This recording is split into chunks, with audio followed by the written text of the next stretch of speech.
Nebraska continues to load up in the transfer portal. Here they're getting a key player to reloading their defense.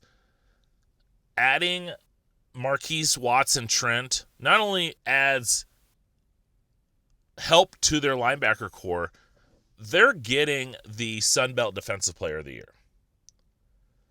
And a guy that they're looking to be a major contributor, potentially starter in the middle of their defense. So if you're not familiar with what I do in these videos, I like to take a look at different games, different clips, and highlight what, in this case, Marques Watson-Trent is. And for this, I decided to kind of focus in on his two Power 5 opponents, Power 4 opponents. And so I went in and I'm pulling clips from the Ole Miss game and the Boise State game. Two teams, Boise State was in the college football playoff, and Ole Miss was that team that was just on the edge. So we're getting to see how he does against two pretty quality teams. So let's not waste any more time. Let's get into the tape. Now, the first thing that you see when you watch Marques Watson-Trent at his time at Georgia Southern was he was the guy on defense. He was their middle linebacker. He was calling their plays.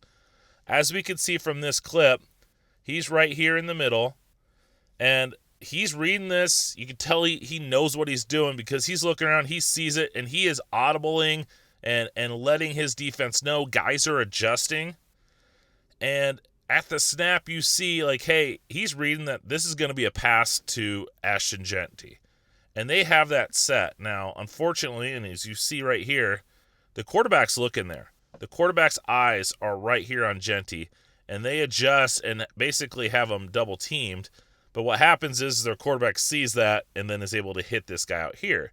But that's not Watson-Trent's fault. He reads this play. He says, hey, I've seen this before, and here's what we're going to do. And relays that to his defense. And he's that alpha. He's that guy that's calling the defense. He's got the ability to audible, and not a lot of guys get to that chance, and Watson-Trent does. Now, at his core, Watson-Trent is a box inside linebacker. Here he is lined up once again against Boise State. He's going to do his best from tackle to tackle. And on this play, they're going to do a simple inside handoff to Jeanty. And Watson-Trent's able to read that, come forward, and then he's got a two-way go. He can go on either side of this guard. Watson-Trent's able to sit there, read it, bounce to the outside, engage, and make that tackle. And like I said, this is where he's at his best. He's sitting there, he's reading the play, and then going and reacting. He's good at filling those holes. He's good coming downhill, and we see that right here against the best running back in college football. We see another example of that here. Watson-Trent's lined up once again inside right here. And he's not going to end up making the tackle here, but he's going to quickly come and fill his gap. Look at him take on that guard. Now Jeanty just bounces it out for a short gain.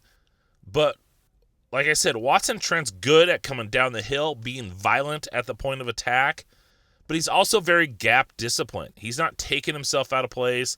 He's got his role, he's got his gap to fill, and he's able to come downhill and take on big bodies to fill his gap. Here against Ole Miss, what I want to point out, and Watson-Trent's right here, to be a good box linebacker, especially at a guy that his size, 5'11", 225, he's not super big, you've got to be able to get around and maneuver around those blocks. And we see that here. He shuffles inside, and then this tackle, this left tackle, is coming up to make a block on him, and he's able to dip his shoulder around him, be in a great position to fill that hole, and the quarterback just got tackled before him. But he's got that ability to just make himself a little bit smaller, avoid those blocks by the bigger offensive linemen, and still be in a position to fill that hole. And then here against Ole Miss, once again, he's going to end up being kind of wide at the snap because he's going with that receiver. But what I like about this clip is it shows, once again, now he's filling that hole coming from the outside, and just the ability to make tackles. Here he is able to square up this running back, this ball carrier, and he's able to hit him. He does go a little high, but he's just, you can see the strength in his hands. You don't get 118 tackles on the year not being a good tackler, and he's able to come up, grab, and pull him down to the ground. Another thing that I noticed when I watched Marques Watson-Trent was his ability to be able to read and diagnose. I showed you earlier he was calling the defense out, saw something that he'd seen on tape. I also showed his ability to just read and diagnose with Genty on that run. Here he's doing it against the pass, and so he's right up here, left inside linebacker, and Ole Miss is going to run a little play action boot to this tight end. Nothing very, doesn't make the tackle or anything. But watch this. As we watch this play, look at Watson-Trent. The ball right here is the zone read. His eyes are here. He's seeing to the ball, but he's able to look as we go. He's able to see this play happening, and he's able to react out with that tight end. And he didn't have the speed. He kind of got a little chip right there. But he quickly diagnosed that this is not an inside run. This is essentially a bootleg outside. And he's able to read that to get out there and to help make, they got this guy at the tight end for a loss. Now, lastly, what I want to do is I want to take a look at Watson-Trent in coverage. And at Georgia Southern, he wasn't asked to cover a lot, especially here against Boise State. Boise State is an Ashton Genty team, and so he stayed mainly inside. He blitz at times, but he does show the ability to play in coverage. Here, like I said, against Boise State, he's lined up right inside linebacker, and he's going to be sitting in this over the middle zone. They're going to run a crossers look, and he's able to sit there, read that the wide receiver right here is coming open. He's able to react right forward and take him away. Now, it was a completion over the top, but that does show his ability to be able to sit over the middle in that hook zone in the middle of the field and react and cover up defenders when they come into his area. Here against Ole Miss, we see him lined up right here. He's played over the tight end. And against Ole Miss, they did have him playing out in space a little bit more because Ole Miss is essentially a spread offense.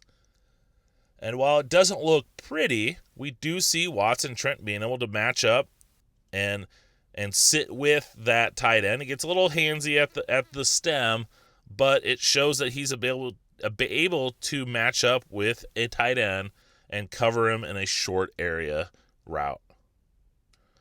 And then finally, we see here against Boise State, Watson-Trent's going to be right here at the right inside linebacker.